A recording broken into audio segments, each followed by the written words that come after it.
Hi hello guys, welcome back to Aadya colourful. ನಾನು Suma. Friends, ಇವತ್ತಿನ ವಿಡಿಯೋದಲ್ಲಿ ಒಂದು ಈವ್ನಿಂಗ್ ಸ್ನ್ಯಾಕ್ಸ್ ರೆಸಿಪಿನ ನಿಮ್ಮ ಜೊತೆ ಶೇರ್ ಮಾಡ್ತಾ ಇದ್ದೀನಿ. ಯಾವಾಗಲೂ ಕೂಡ ಒಂದೇ ರೀತಿಯ ಹಳೇ ಸ್ನ್ಯಾಕ್ಸ್ನ ತಿಂದು ಬೇಜಾರಾಗಿದ್ದರೆ ಒಮ್ಮೆ ಈ ಒಂದು ಹೊಸ ಸ್ನ್ಯಾಕ್ಸನ್ನು ಖಂಡಿತ ತಯಾರಿಸಿ ತಿನ್ನಿ.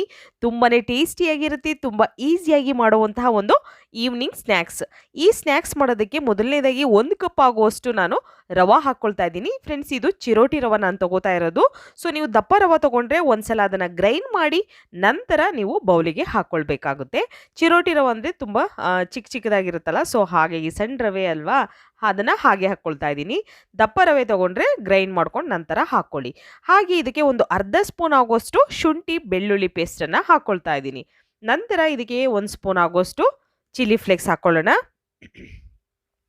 ಫ್ರೆಂಡ್ಸ್, ನೀವು ಯಾರಾದರೂ ಫಸ್ಟ್ ಟೈಮ್ ನನ್ನ ಚಾನಲ್ಗೆ ವಿಸಿಟ್ ಮಾಡಿದರೆ ಪ್ಲೀಸ್ ನನ್ನ ಚಾನಲ್ನ ಸಬ್ಸ್ಕ್ರೈಬ್ ಮಾಡ್ಕೊಳ್ಳಿ, ಹಾಗೆ ಲೈಕ್ ಮಾಡಿ ಮತ್ತು ಶೇರ್ ಮಾಡಿ. ಫ್ರೆಂಡ್ಸ್, ಈಗ ಒಂದು ಅರ್ಧ ಸ್ಪೂನ್ ಆಗೋಷ್ಟು ಜೀರಿಗೆ ಕೂಡ ಹಾಕ್ಕೊಂಡಿದ್ದೀನಿ ನಾನು. ನಂತರ ಒಂದು ಚಿಟಿಕೆಯಷ್ಟು ಅರಿಶಿನ ಹಾಕ್ಕೊಳ್ತಾ ಇದ್ದೀನಿ, ಅಡಿಗೆ ಅರಿಶಿಣನ. ಸೊ ತುಂಬ ಚೆನ್ನಾಗಿರುತ್ತೆ, ಕ್ರಿಸ್ಪಿಯಾಗಿ ಒಂದು ಒಳ್ಳೆ ಇದು ನ್ಯೂ ಸ್ಟೈಲ್ ಸ್ನ್ಯಾಕ್ಸ್ ಅಂತ ಹೇಳ್ಬೋದು ಇದನ್ನು. ಸೊ ಇದಕ್ಕೆ ಇವಾಗ ನಾನು ಉಪ್ಪನ್ನು ಸೇರಿಸ್ಕೊಳ್ತಾ ಇದ್ದೀನಿ. ರುಚಿಗೆ ತಕ್ಕಷ್ಟು ನೋಡಿಕೊಂಡು ಉಪ್ಪನ್ನು ಸೇರಿಸ್ಕೊಳ್ಳಿ. ಅಕಸ್ಮಾತ್ ಸಾಲದಾಗಿದ್ದರೆ ನೀವು ಲಾಸ್ಟಿಗೆ ಕೂಡ ಹಾಕ್ಕೊಳ್ಬೋದು ಬೇಕು ಅಂತಂದರೆ. ತುಂಬ ಟೇಸ್ಟಿಯಾಗಿರುವಂತಹ ಒಂದು ರವಾ ಸ್ನ್ಯಾಕ್ಸ್ ಇದು. ಸೊ ಇದಕ್ಕೆ ಇವಾಗ ಒಂದು ಪಿಂಚಷ್ಟು ನಾನು ಗರಂ ಮಸಾಲಾನ ಕೂಡ ಹಾಕ್ಕೊಳ್ತಾ ಇದ್ದೀನಿ, ಟೇಸ್ಟು ಸ್ವಲ್ಪ ಚೆನ್ನಾಗಿ ಬರಲಿ ಅಂತ. ಬೇಕು ಅಂದರೆ ಉಪಯೋಗಿಸಿ, ಇಲ್ಲ ಅಂದರೆ ಸ್ಕಿಪ್ ಮಾಡ್ಬೋದು. ಸೊ ಈಗ ಇದನ್ನಿಷ್ಟನ್ನು ಕೂಡ ನಾವು ಮಿಕ್ಸ್ ಮಾಡ್ಕೊಳ್ಳೋಕ್ಕಿಂತ ಮುಂಚೆ ಇಲ್ಲಿ ನಾನು ಒಂದು 2 ಈರುಳ್ಳಿ, ಮೀಡಿಯಮ್ ಸೈಜಲ್ಲಿರುವಂತಹ 2 ಈರುಳ್ಳಿನ ಉದ್ದುದ್ದವಾಗಿ ಕಟ್ ಮಾಡಿಕೊಂಡು ಹಾಕ್ಕೊಂಡಿದ್ದೀನಿ. ಸೊ ಈಗ ಇದನ್ನಿಷ್ಟನ್ನು ಕೂಡ ಮಿಕ್ಸ್ ಮಾಡ್ಕೊಳ್ಳೋಣ. ಕೈಯಿಂದನೇ ಈ ಥರ ಈರುಳ್ಳಿನ ಸ್ವಲ್ಪ ಬಿಡಿಸ್ಕೊಳ್ಳಿ. ಓಕೆ, ಈಗ ಮಿಕ್ಸ್ ಮಾಡ್ಕೊಳ್ಳೋಣ. ಇದನ್ನು ಹೀಗೆ ಮಿಕ್ಸ್ ಮಾಡ್ಕೊಳ್ಳಿ. ಒಂದ್ಸಲ ಡ್ರೈ ಮಿಕ್ಸ್ ಮಾಡಬೇಕು ಅಷ್ಟೇ, ಇನ್ನೇನು ಬೇಡ. ನಂತರ ಇವಾಗ ಇದಕ್ಕೆ ನಾನು ಇಲ್ಲಿ ಆಲೂಗೆಡ್ಡೆನ ತುರಿದು ಅದನ್ನು ನೀರಲ್ಲಿ ಹಾಗೆ ತೊಳೆದು ಅದನ್ನು ಹಾಗೆ ಬಿಟ್ಟಿದ್ದೀನಿ. ಸೊ ಅದನ್ನು ಕೂಡ ನಾನು ನಿಮ್ಮ ಜೊತೆ ಶೇರ್ ಮಾಡ್ತೀನಿ, ಹೇಗೆ ಅದನ್ನು ಗ್ರೈಂಡ್ ಅದನ್ನು ಹೇಗೆ ತುರ್ಕೋಬೇಕು ಅನ್ನೋದು. ಇಲ್ಲಿ ಫಸ್ಟು 2 ಟೇಬಲ್ ಸ್ಪೂನ್ ಆಗೋಷ್ಟು ಅಕ್ಕಿ ಹಿಟ್ಟನ್ನು ಹಾಕ್ಕೊಳ್ತಾ ಇದ್ದೀನಿ. ಕಡಲೆ ಹಿಟ್ಟು ಬೇಡ, ಅಕ್ಕಿ ಹಿಟ್ಟನ್ನು ಮಾತ್ರ ಹಾಕ್ಕೊಳ್ಳಿ. 2 ಟೇಬಲ್ ಸ್ಪೂನ್ ಆಗೋಷ್ಟು. 1 ಕಪ್ ರವೆಗೆ 2 ಟೇಬಲ್ ಸ್ಪೂನ್ ಆಗೋಷ್ಟು ಅಕ್ಕಿ ಹಿಟ್ಟು, ಹಾಗೆ 3 ಟೇಬಲ್ ಸ್ಪೂನ್ ಆಗುವಷ್ಟು ಇಲ್ಲಿ ಮೊಸರನ್ನ ತೊಗೊಂಡಿದ್ದೀನಿ. ಗಟ್ಟಿ ಮೊಸರನ್ನೇ ತೊಗೊಂಡಿದ್ದೀನಿ ನಾನು. ಸೊ ಇನ್ನು ಮನೆಯಲ್ಲಿ ಯಾವುದು ಅವೈಲೇಬಲ್ ಇರುತ್ತೋ ಅದನ್ನೇ ಉಪಯೋಗಿಸ್ಬೋದು. ನಂತರ ಈಗ ಮಿಕ್ಸ್ ಮಾಡ್ಕೊಳ್ಳೋಣ. ಇದನ್ನು ಮಿಕ್ಸ್ ಮಾಡಿ ಫಸ್ಟು ನೀಟಾಗಿ. ಆಲೂಗೆಡ್ಡೆನ ನಾನು ತುರಿದು ಅದನ್ನು ಒಂದು 2 ಸಲ ವಾಶ್ ಮಾಡಿ ನಂತರ ನೀರಲ್ಲಿ ಹಾಗೆ ಹಾಕಿದ್ದೀನಿ. ಸೊ ನೆಂದಿರೋಂಥ ಆಲೂಗೆಡ್ಡೆನ ಈಗ ನೀರೆಲ್ಲ ಬಸ್ತು ನಾವು ಒಂದು ಬೌಲಿಗೆ ನಾನು ಹಾಕ್ಕೊಂಡಿದ್ದೀನಿ. ಅದನ್ನು ತೋರಿಸ್ತೀನಿ ನಿಮಗೆ. ನೋಡಿ, ಈ ಥರ ಉದ್ದುದ್ದವಾಗಿ ತುರಿದು ಹಾಗೆ ಹಾಕ್ಕೋಬೇಕು. ಸಣ್ಣದಾಗಿ ಕಟ್ ಮಾಡಿ ಬೇಡ, ತುರಿದೇ ಹಾಕ್ಕೊಳ್ಳಿ. ಸೊ ಆಲೂಗೆಡ್ಡೆ ತುರಿದು ನಾವು ಅದನ್ನು ಹಾಕೋದ್ರಿಂದ ಒಂದು ಒಳ್ಳೆ ಟೇಸ್ಟ್ ಬರುತ್ತೆ. ಖಂಡಿತವಾಗ್ಲೂ ನೀವು ಎಲ್ಲರೂ ಕೂಡ ಈ ಒಂದು ಈವ್ನಿಂಗ್ ಸ್ನ್ಯಾಕ್ಸನ್ನು ತುಂಬ ಇಷ್ಟಪಡ್ತೀರಾ ಅಂತ ನಾನು ಭಾವಿಸ್ತೀನಿ. ಯಾಕೆಂದರೆ ನಮ್ಮ ಮನೆಯಲ್ಲಿ ತುಂಬ ಇಷ್ಟಪಟ್ಟರು ಎಲ್ಲರೂ.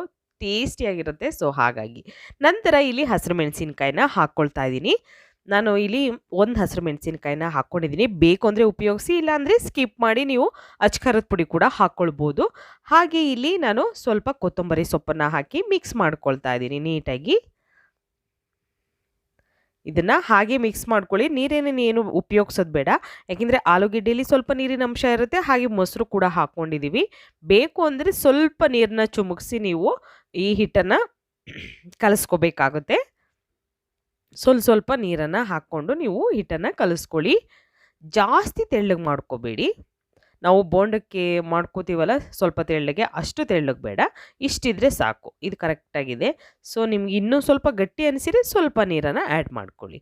ಓಕೆ, ಇವಾಗ ಒಂದು ಇದನ್ನು ನೀವು ರೆಸ್ಟಿಗೆ ಇಡೋದು ಬಿಡ, ಡೈರೆಕ್ಟಾಗಿ ನೀವು ಈ ಒಂದು ಸೂಜಿ ಪಕೋಡನ ರೆಡಿ ಮಾಡ್ಕೋಬೋದು. ಎಣ್ಣೆ ಕಾಯೋದಕ್ಕೆ ಇಟ್ಟಿದೆ. ಮೀಡಿಯಮ್ ಆಗಿ ಎಣ್ಣೆ ಕಾದ ನಂತರ ಇವಾಗ ಪಕೋಡಗಳನ್ನು ಹಾಕ್ಕೊಳ್ಳೋಣ. ನಾನು ಸ್ವಲ್ಪ ದೂರ ಹಾಕ್ಕೊಳ್ತಾ ಇದ್ದೀನಿ.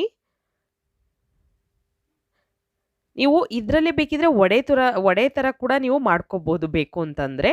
ಇಲ್ಲ ನೀವು ಪಕೋಡ ಥರನೇ ಮಾಡ್ಕೋತೀವಿ ಅಂದರೆ ಖಂಡಿತ ಈ ರೀತಿಯಲ್ಲಿ ಪಕೋಡನ ಒಂದ್ಸಲ ಟ್ರೈ ಮಾಡಿ. ನಿಮಗೆ ಯಾವಾಗಲೂ ಒಂದೇ ರೀತಿಯಾದಂಥ ಸ್ನ್ಯಾಕ್ಸ್ಗಳನ್ನು ತಿಂದು ಎಲ್ಲರಿಗೂ ಬೇಜಾರಾಗಿರುತ್ತೆ. ಸೊ ಡಿಫ್ರೆಂಟ್ ಆಗಿರುವಂಥ ಒಂದು ಸ್ನ್ಯಾಕ್ಸ್ಗಳನ್ನು ತಿನ್ನಬೇಕು ಅಂತ ಎಲ್ಲರೂ ಇಷ್ಟಪಡ್ತೀವಿ.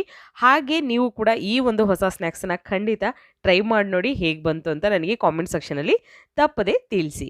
ನಾವು ರವೆಯನ್ನು ಉಪಯೋಗಿಸಿ ಮಾಡ್ತಿರೋ ಅಂಥ ಒಂದು ಸ್ನ್ಯಾಕ್ಸ್ ಆಗಿರೋದ್ರಿಂದ ಇದು ತುಂಬಾ ಕ್ರಿಸ್ಪಿಯಾಗಿ ಬರುತ್ತೆ, ತುಂಬ ಚೆನ್ನಾಗಿ ಕೂಡ ಇರುತ್ತೆ, ಒಂದು ಒಳ್ಳೆ ಟೇಸ್ಟ್ ಕೊಡುತ್ತೆ ನಿಮಗೆ. ಈಗ ನೋಡಿ ನಾನು ಸ್ವಲ್ಪ ದೂರ ಇದನ್ನು ನಿಮಗೆ ಯಾವ ಸೈಜಲ್ಲಿ ಬೇಕೋ ಪಕೋಡಗಳು ಆ ಸೈಜಲ್ಲಿ ನೀವು ಈ ಬೋಂಡಗಳನ್ನು ಹಾಕ್ಕೊಳ್ಬೋದು. ಓಕೆ, ಚಿಕ್ಕದಾಗಿ ಬೇಕು ಅಂದರೆ ಚಿಕ್ಕದಾಗಿ ಕೂಡ ಹಾಕ್ಕೊಳ್ಬೋದು. ಸೊ ನಾನು ಸ್ವಲ್ಪ ದೊಡ್ಡದಾಗಿ ಹಾಕ್ಕೊಳ್ತಾ ಇದ್ದೀನಿ. ಹೀಗೆ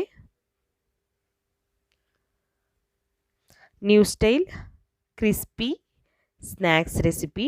ಸೊ ಮಕ್ಕಳಿಗೆ ತುಂಬ ಇಷ್ಟ ಆಗುತ್ತೆ ಇದು. ಈಗ ಒಂದು ಕಡೆ ಇದನ್ನು ಬೇಯಿಸ್ಕೊಳ್ಳೋಣ. ಸುಮಾರು ಒಂದು 2 ನಿಮಿಷ ಅಥವಾ 3 ನಿಮಿಷ ಬೇಕಾಗುತ್ತೆ. ಯಾಕೆಂದರೆ ಇದು ರವೆ ಆಗಿರೋದ್ರಿಂದ ಸ್ಟವ್ನ ಲೋ ಫ್ಲೇಮಲ್ಲಿ ಇಟ್ಕೊಂಡು ನೀವು ಇದನ್ನು ಬೇಯಿಸ್ಕೊಳ್ಳಿ. ಸ್ವಲ್ಪ ಟೈಮ್ ತಗೊಳುತ್ತೆ. ನಂತರ ಟರ್ನ್ ಮಾಡಿದ್ಮೇಲೆ 1 ನಿಮಿಷ ಬೇಯಿಸಿದ್ರೆ ಸಾಕು. ಯಾಕೆಂದರೆ ಈ ಒಂದು ಸೈಡಲ್ಲೇ ಎಲ್ಲ ನೀಟಾಗಿ ಬೆಂದಿರುತ್ತೆ. ಈಗ ನಾನು ನಿಧಾನವಾಗಿ ಟರ್ನ್ ಮಾಡ್ಕೊಳ್ತಾ ಇದ್ದೀನಿ. ಸೊ ಬೆಂದಾದ ನಂತರ ಮತ್ತೆ ಇದನ್ನು ಟರ್ನ್ ಮಾಡ್ಕೊಳ್ಳೋಣ. ಹೀಗೆ ನಾನು ನಿಧಾನವಾಗಿ ಸ್ವಲ್ಪ ಟರ್ನ್ ಮಾಡಿ ಇದನ್ನು ಬೇಯಿಸ್ಕೊಳ್ತಾ ಇದ್ದೀನಿ. ಎಲ್ಲರೂ ಕೂಡ ಮನೆಯಲ್ಲಿ ತುಂಬಾ ವೆರೈಟೀಸ್ ಆಗಿರೋಂಥ ಸ್ನ್ಯಾಕ್ಸ್ಗಳನ್ನು ತಯಾರಿಸಿರ್ತೀರ. ಸೊ ನಾನು ನನ್ನ ಆದ್ಯ ಕಲರ್ಫುಲ್ ಕುಕ್ಕಿಂಗ್ ಚಾನಲಲ್ಲಂತೂ ತುಂಬ ಸ್ನ್ಯಾಕ್ಸ್ಗಳನ್ನು ಶೇರ್ ಮಾಡಿದ್ದೀನಿ. ಸೊ ನೀವು ಯಾರಾದರೂ ನೋಡಿಲ್ಲ ಅಂದರೆ ದಯವಿಟ್ಟು ನನ್ನ ಚಾನಲಲ್ಲಿರೋಂಥ ಸ್ನ್ಯಾಕ್ಸ್ಗಳನ್ನು ನೋಡಿ ಮಾಡ್ಕೊಳ್ಳಿ ಮನೆಯಲ್ಲಿ. ತುಂಬಾ ಈಸಿಯಾಗಿ ಮತ್ತು ತುಂಬಾ ಚೆನ್ನಾಗಿ ಆಗುವಂತಹ ಕೆಲವೊಂದು ಸ್ನ್ಯಾಕ್ಸ್ಗಳನ್ನ ನಾನು ಖಂಡಿತ ಶೇರ್ ಮಾಡಿದ್ದೀನಿ. ಸೊ ಟ್ರೈ ಮಾಡಿ ನೋಡಿ. ಓಕೆ, ಈಗ ಮತ್ತೆ ನಾನು ಟರ್ನ್ ಮಾಡ್ಕೊಳ್ತಾ ಇದ್ದೀನಿ. ಸೊ ನೋಡಿ 2 ಸಲ ನಾವು ಇದನ್ನು ಮಗ್ಚಾಕಿ ನಾವು ಬೇಯಿಸ್ಕೊಳ್ಬೇಕು. ಸೊ ಟರ್ನ್ ಮಾಡಿ ನೋಡ್ಬೋದು ನೀವು. ಹೀಗೆ ಈಗ ಸ್ವಲ್ಪ ಕಲರ್ ನೀಟಾಗಿ ಚೇಂಜ್ ಆಗಿದೆ, ನೋಡ್ಬೋದು ನೀವು. ಈಗ ಎಷ್ಟು ಚೆನ್ನಾಗಿ ಗೋಲ್ಡನ್ ಕಲರ್ ಆಗಿ ಬಂದಿದೆಯಲ್ಲ. ಸೊ ಈ ಕಲರ್ ಬರೋವರೆಗೂ ನೀವು ಬೇಯಿಸ್ಕೊಳ್ಳಿ. ತುಂಬ ಟೇಸ್ಟಿಯಾಗಿರೋವಂಥ ಒಂದು ಈವ್ನಿಂಗ್ ಸ್ನ್ಯಾಕ್ಸ್ ಇದು, ರವಾ ಪಕೋಡ. ಸೊ ನೋಡಿ ಈಗ ಆಗಿದೆ. ಇದನ್ನು ಒಂದು ಟಿಶ್ಯೂ ಪೇಪರ್ ಮೇಲೆ ನಾನು ತೆಗೆದಿಟ್ಕೊಳ್ತೀನಿ ಎಲ್ಲದನ್ನು ಕೂಡ. ನೋಡಿ ಕಲರ್ ಚೇಂಜ್ ಆಗೋವರೆಗೂ ಮಾತ್ರ ನೀವು ಬೇಯಿಸ್ಕೊಳ್ಳಿ ಈ ಪಕೋಡಗಳನ್ನು. ಸೊ ಕಲರ್ ಚೇಂಜ್ ಆದಮೇಲೆ ಖಂಡಿತವಾಗ್ಲೂ ಒಂದು ಪೇಪರ್ ಮೇಲೆ, ಟಿಶ್ಯೂ ಪೇಪರ್ ಮೇಲೆ ನೀವು ತೆಗೆದು ನಂತರ ಇದನ್ನು ಉಪಯೋಗಿಸಬಹುದು. Okay friends, crispy new style ಸ್ನ್ಯಾಕ್ಸನ್ನು ನೀವು ಕೂಡ ಮನೇಲಿ ಟೀ ಟೈಮ್ಗೆ ಮಾಡಿಕೊಂಡು ತಿನ್ಬೋದು. ತುಂಬ ಈಸಿಯಾಗಿ ಮಾಡುವಂಥ ಒಂದು ಈವ್ನಿಂಗ್ ಸ್ನ್ಯಾಕ್ಸ್ ರೆಸಿಪಿ ಇದು, ರವೆಯಿಂದ ಮಾಡುವಂಥ ಪಕೋಡ. ಸೊ ಈ ರವಾ ಪಕೋಡನ ಒಂದ್ಸಲ ಮನೆಯಲ್ಲಿ ತಯಾರಿಸಿ ಖಂಡಿತ ಹೇಗೆ ಬಂತು ಅಂತ ನನಗೆ ಕಾಮೆಂಟ್ ಸೆಕ್ಷನಲ್ಲಿ ತಿಳಿಸಿ. ಓಕೆ, ಇವತ್ತಿನ ವಿಡಿಯೋ ಎಲ್ಲರಿಗೂ ಇಷ್ಟ ಆಗಿದೆ ಅಂತ ಭಾವಿಸ್ತೀನಿ. ಇಷ್ಟ ಆಗಿದ್ರೆ ಪ್ಲೀಸ್ ಚಾನಲ್ನ ಸಬ್ಸ್ಕ್ರೈಬ್ ಮಾಡ್ಕೊಳ್ಳಿ. ಬಾಯ್, ಸಿ ಯು, ಟೇಕ್ ಕೇರ್.